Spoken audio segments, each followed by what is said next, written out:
Chapter 7. The Game Master. King Torvin had orchestrated many games in his long reign. Political marriages, trade negotiations, the occasional war when absolutely necessary. He'd always known when to fold. This game, he was beginning to suspect, had gotten away from him entirely. It started after the spring tournament. The jester's antics shifted, subtly at first, then less so. Instead of praising Antaeus to every eligible lady in sight, comparing him to livestock, extolling his child-making hips, that sort of thing, the performances became different. "My lady," the jester declared one afternoon perched on the back of Lady Pemberton's chair while she tried very hard to maintain composure, "I must warn you, this night is spoken for." Antaeus had been across the hall, discussing something tedious with Lord Marshal. He'd looked up, smiled, gone back to his conversation. "Spoken for?" Lady Harren had asked, amused. Deeply, profoundly. His heart is entirely engaged. "By whom?" "A mystery. A ghost. A lady who appears and disappears like morning mist." The jester had cartwheeled off the chair. "Very tragic, very romantic, entirely unsuitable for a prince, which makes it perfect." The hall had laughed. Torvin had watched Antaeus scan the crowd looking for her and felt something cold settle in his chest. The boy had no idea. It continued throughout the summer. Every time a lady approached Antaeus, and many did, he'd won the tournament, he was popular, the jester appeared. Made declarations of undying love on Antaeus's behalf. To no one, to everyone, to a woman who wasn't there. "He's pining!" the jester announced at a garden party, hanging upside down from a tree branch. "Look at him, positively wasting away with longing."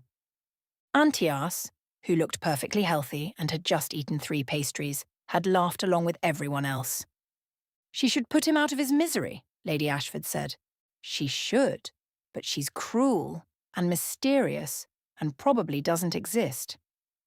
The jester dropped from the tree in a cascade of bells. Which is the worst part, really. Losing your heart to a phantom. More laughter.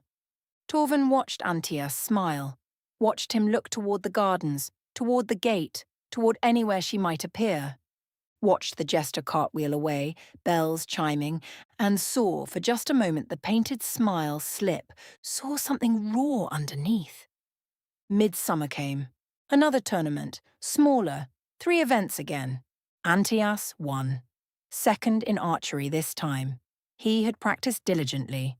The jester had been insufferable about it. He's doing it for love, true love, the kind bards write about and sensible people avoid. Antaeus had collected his prizes, scanned the crowd, found her presumably, because that night he'd come back to the castle with a look of dazed happiness and another hickey. The next morning he'd appeared at Torvin's study. "Grandfather." "Antaeus, you look well. I need to ask you about someone." Torvin set down his pen. "Oh?" "A lady. Lady Yvonne." The jester, perched on the windowsill behind Antaeus, went very still. The bells stopped chiming. Torvin kept his face neutral. "Yvonne?" "She said last night, she told me her name. Finally, Lady Yvonne. She said you were her guardian." Not precisely what Torvin had expected, but close enough. He glanced past Antaeus, at the jester, at the painted face showing nothing. Made a decision. "I do have a ward by that name," Torvin said carefully. "Can I meet her? Properly, I mean. Not just—" Antaeus gestured vaguely. "I'd like to court her. Officially." "She's not available." Antaeus's face fell. "She's married?" "No, but there are circumstances, complications I'm not at liberty to discuss." "What kind of complications?" "The kind she would need to agree to tell you herself." Torvin leaned back. "I can't help you, boy. Not with this. But if she wants you to know more, she'll tell you, in her own time." Antaeus looked devastated, lost. Behind him the jester's bells chimed softly as she shifted on the windowsill. "How long do I have to wait?" Antaeus asked quietly. "I don't know." Antaeus left shortly after, shoulders slumped, hope visibly draining. The door closed. Torvin looked at the jester. She was staring out the window, face painted, bells silent. You told him your name, Torvin said. He won. That was the deal. Lady Yvonne. It's not entirely a lie. You did buy me. That makes me something like a ward. Her voice was flat, empty. Yvonne? He kissed me at midsummer, after the tournament, at the tavern. She spoke to the window, to the sky beyond. I told him. He asked where he could find me, call on me properly. I said you were my guardian, that he should ask you. Why? Because I wanted to see if you'd tell him the truth. Torvin said nothing. You didn't, she continued, quiet. You lied. Smoothly. Easily. Protected me. I'm protecting both of you. From what? The truth? From a situation neither of you are ready for. She finally turned, looked at him. The painted smile looked grotesque in the morning light. Wrong. I don't know how to lie, Yvonne said. Not really. I only know how to tell the truth so that everyone laughs and nobody believes me. I know. I told him I loved him last week. In the great hall. The jester told him, shouted it across the hall. He laughed. Everyone laughed. Her voice cracked, just slightly. He looked right at me and laughed because of course the jester was joking. The jester is always joking. Torvin felt something tighten in his chest. He's blind, she continued, completely blind. I'm right there, right in front of him, and he looks through me like I'm furniture. He doesn't know. I know he doesn't know. That's the problem. She pulled her knees up, wrapped her arms around them, made herself small. It's starting to hurt, watching him look for her, for me, when I'm right there. Torvin crossed the room, slowly, sat on the window seat beside her. Do you want me to tell him? She was quiet for a long moment. No, she said finally. I want him to see me, without being told, without it being explained. I want him to look at the jester and realize. He might not. I know. What will you do then? At Harvest Festival? She smiled. The real smile, not the painted one. It was bitter. I promised him something if he won. I keep my promises. Yvonne, I made this game. I played it. I can't complain now that I'm losing. But she was complaining. Quietly. In the way she sat hunched on his windowsill with her bells muted and her painted face cracking at the edges. Torvin had seen her sad before. Tired. Frustrated. He'd never seen her look broken. I could end this, he said quietly. Tell him. Force the issue. No. Why not? Because if you tell him, he'll feel obligated. Guilty. He'll try to... She gestured vaguely. Make it right. Court me properly because a knight should. Because his grandfather arranged it. Because it's the honourable thing to do. And you don't want that. I want him to want me. Not because I'm a puzzle he needs to solve or a duty he needs to fulfill. Just... She looked away. I want what I can't have. I'm used to that. Torvin sat in silence. He'd started this game, sent Yvonne to investigate his grandson, to unravel the mystery of why Antias couldn't be seduced. The answer he was beginning to suspect was simple. Antias could be seduced. Easily. Completely. Just not by the women Torvin had been throwing at him. Only by a sharp-tongued common girl who fought like a demon and told the truth in ways no one believed. Only by someone who'd taken the time to see him, challenge him, make him work for every glimpse, every word, every moment of attention. Only by Yvonne. And Yvonne had fallen just as hard. It would be funny if it wasn't so painful to watch. Harvest Festival, Torvin said. What did you promise him? That's between me and your grandson. Yvonne. I'll keep playing. That's all you need to know. She hopped down from the windowsill, bells chiming again, the painted smile back in place. He'll win. I'll reward him. The game will end at the Harvest Festival one way or the other. After that, it is up to him to see me. And if he still doesn't see you? She paused at the door, looked back. Then I'll know, she said quietly, that the lady he fell in love with doesn't exist, that she's just smoke and mirrors and a girl in borrowed dresses. And then I'll disappear, for real this time. She pulled open the door. You'll get your answer, Your Majesty. Why your grandson can't be seduced by real women because he's in love with a ghost. She left. Bells fading down the corridor, Torvald sat alone in his study and wondered, not for the first time, if he'd made a terrible mistake.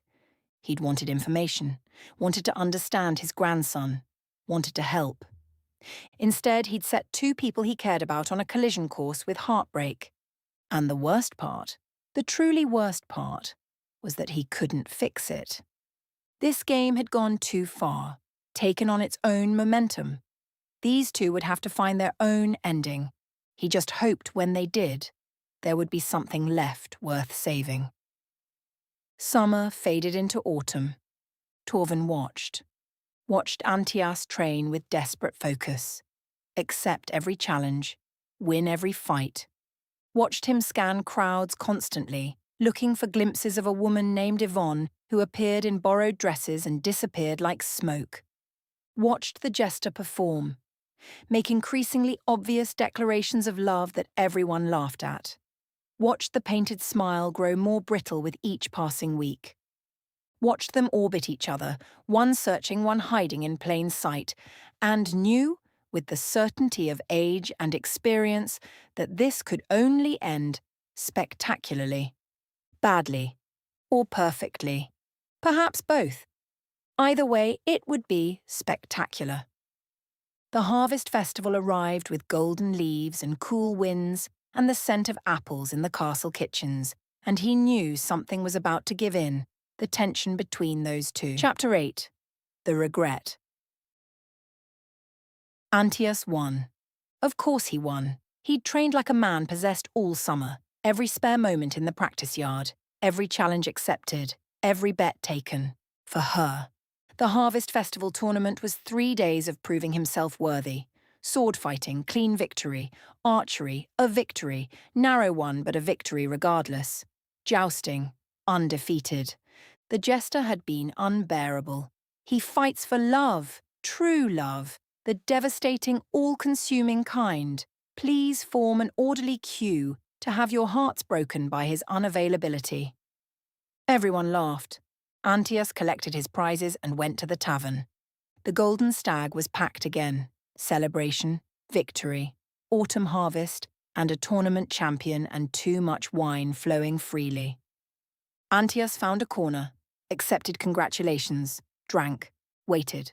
She came, materialized at his elbow like smoke given form, wearing deep blue this time, hair loose, smiling. Congratulations! She slid into the seat beside him, close. You won. I did. All 3 events this time. I practiced. The archery. I noticed. She reached for his wine, drank from his cup. Impressive. They sat close in the noise and chaos, talking, not talking, just being near each other. She fed him, he fed her. They drank from the same cup. Somewhere between the second cup and the fourth, her hand found his, their fingers tangled. Yvonne, he said quietly. Antias. Hearing his name in her voice did something to him, made the tavern disappear, made everything else irrelevant. I want... He didn't know how to finish. Wanted too many things. Her name, her time, her everything. I know. She leaned close, whispered against his ear. There are rooms. Upstairs. His brain stopped working. We shouldn't, she agreed. But I want to anyway. Yvonne, do you want me? Yes, gods, yes, but... Then take me upstairs. He did. Later, he wouldn't remember climbing the stairs, wouldn't remember renting the room or closing the door or any of the practical details that separated downstairs from upstairs. Celebration from privacy. He remembered her. The way she looked at him. Direct. Unflinching. Wanting. The way she kissed him. Hard. Demanding. The way she pulled him down onto the narrow bed and whispered, "I want this. I want you. Just tonight. Just once." He should have stopped. Should have remembered all the reasons this was dangerous. His mother. Childbirth. Death. The fear that had lived in his chest for years, that loving someone, touching someone, getting them pregnant would kill them. Should have remembered. Didn't.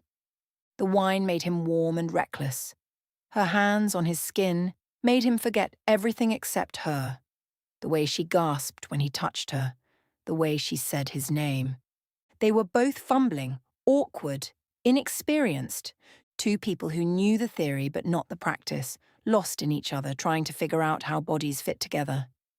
It should have been embarrassing, and it wasn't. It was perfect, and messy, and overwhelming, and when she pulled him closer, whispered, "Please," he forgot every reason to stop.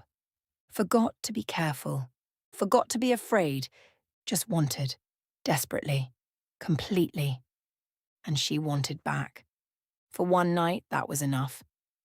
Yvonne woke before dawn. The room was grey, cold. The celebration downstairs long since ended. Antias was asleep beside her, sprawled on his stomach, one arm flung across where she'd been lying, face peaceful, younger in sleep, beautiful. Yvonne sat up carefully. The bed creaked. He didn't wake. She looked at him, at the bed, at the evidence of what they'd done, at the mistake that felt like the only right thing she'd done in months. She wanted to stay, wanted to curl back against him and pretend the morning wouldn't come. But morning was here, and she'd promised herself one night. That was all. One night of being wanted, being seen, being Yvonne instead of the jester or a ghost in borrowed dresses. One night to remember when everything fell apart. She dressed quietly, found her shoes, her hair ribbon, looked back once. He was still sleeping, still beautiful, still hers in the way things were yours when you were about to lose them. Yvonne left. She made it back to the castle as the sun was rising, slipped through the servants' entrance, didn't bother going to her room, went straight to the king's study. He was already awake. Always awake. Reading correspondence at his desk like it was a reasonable hour instead of barely dawn. He looked up, saw her face, set down his pen. "Yvonne, I need to tell you something." Her voice was steady, careful. "And then I need you to promise me something." "What happened?" "I slept with him. Flat. Direct. No point lying. Last night, after the tournament, She stopped, started again. "We slept together." Torvin's expression didn't change. "I see." "I know what you're going to say." "I doubt that. I know it was stupid, reckless, that I compromised the game, compromised him, compromised everything. I know." She wrapped her arms around herself. "But I need you to promise me something." "What?" "Don't tell him, no matter what. He cannot know where to find me, who I am. Anything." "Yvonne, tell him I'm gone, that your ward left, fled. Whatever lie you need. But he cannot find me. Promise me." Torvin studied her. "Why?" "Because last night was—" Her voice cracked. She swallowed, steadied. "It was supposed to be one night, just one.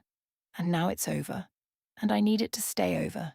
If he doesn't recognize me..." "He might recognize you." "He won't. He hasn't in 9 months. I don't want him if he does not see me when I am standing right in front of him, especially after last night." She looked away. "Just promise me. Please." Torvin was quiet for a long moment. "You love him." It wasn't a question. Yvonne didn't answer. Didn't need to. "All right," the king said quietly. "I promise I won't tell him." "Thank you." She turned to leave. "Yvonne." She paused. Didn't look back. Was it worth it? She thought about Antias's hands gentle on her skin, the way he'd said her name, the way he'd looked at her like she was precious. "Yes," she said quietly. It was worth everything. She left. Torvald sat alone in his study and wondered what he was supposed to do now. He didn't have to wait long to find out. Antias arrived an hour later. He looked terrible, pale, terrified. Grandfather. Antias, you look unwell. I need to talk to you.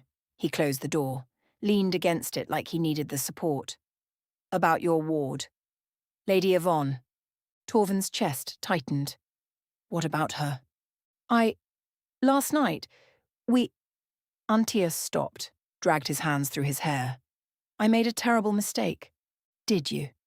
We slept together, after the tournament. I was drunk, not very, but enough, and she was there, and I wanted her so badly, and He looked up, met Torvald's eyes. I forgot to be careful.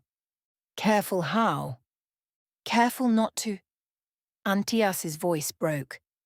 My mother died in childbirth. When I was 11. My brother. They both died. And ever since, I can't. He stopped. Tried again. That's why I never let anyone close. Why I avoid women, courtship, all of it. Because I'm terrified that if I love someone, if I touch them, if I get them pregnant, his voice went raw. They'll die, like my mother, and I'll be responsible. Torvald felt something cold settle in his chest. There it was. The answer he'd wanted. The reason Antias had resisted every woman thrown at him. Not disinterest, not dysfunction. Fear. And last night, Torvald asked quietly. Last night I forgot. I was happy and drunk, and she was there and I forgot to be afraid. Antias looked devastated. And now she could be. If she's pregnant. If I killed her. You didn't kill anyone. Not yet. But if she... He straightened, shoulders back. I need to marry her immediately. I need to take responsibility, protect her. I need you to arrange it. Please. Torvald looked at his grandson, at the desperation and guilt and fear written across his face, at the boy who'd finally let himself love someone and immediately convinced himself he'd destroyed her. And felt his patience snap. No. Antias blinked. What? No. I won't arrange anything. But she came to me this morning, before you. Do you know what she asked me? Antias went very still. She asked me not to tell you anything, not where she is, not how to find her. She said, and I'm quoting, he cannot know. Tell him I'm gone. Whatever lie you need. Torvald stood. She forbade me from helping you, explicitly. She doesn't understand. She understands perfectly. Torvald's voice went sharp. She knows you'll feel guilty, obligated, that you'll try to make it right out of honor instead of genuine feeling. That's not... I love her. Do you? Or do you love a ghost you've been chasing for a year?